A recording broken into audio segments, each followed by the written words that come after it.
সংস্কৃতি মানেই বাঁধা গানের সুর, নাটকের সংলাপ, নাচের ছন্দ, পদ্য পড়ে হাততালি। কে বলল একটা ড্রেস রিহার্সালে মঞ্চ নামের আয়নায় দেখা যায় সমাজের আসল মুখ? আমি খুঁজি সংস্কৃতির দেহ।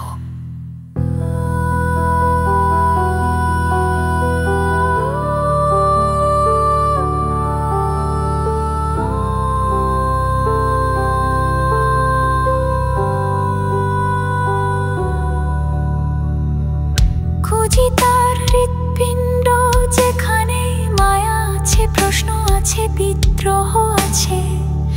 খুঁজি তার চোখ যেখানে স্বপ্ন আছে কিন্তু ভয়ও আছে। খুঁজি তার কণ্ঠ যা বলে শুধু গায় না।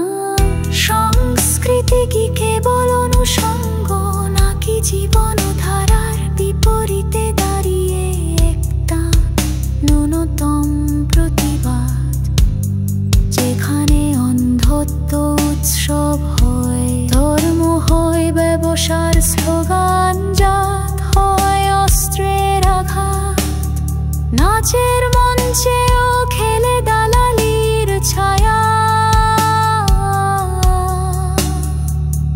সংস্কৃতি কি মুখোশের সাজঘর নাকি মুখ ভাঙার সাহস? যখন শিশুর প্রথম আঁকা ছবির রং লালচে, কারণ স্কুলে শেখায় যুদ্ধের গল্প, মন্দিরে বা মসজিদে বাজে ভয় মেশানো গান, পাড়ার চায়ের কাপে রাজনীতির বিষ, তখন কি সংস্কৃতি থেমে যায়?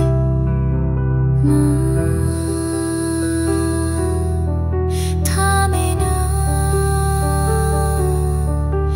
না।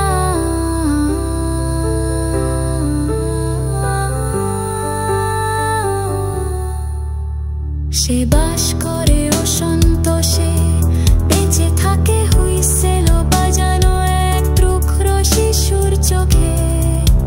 পুনরুত্থানের অপেক্ষা।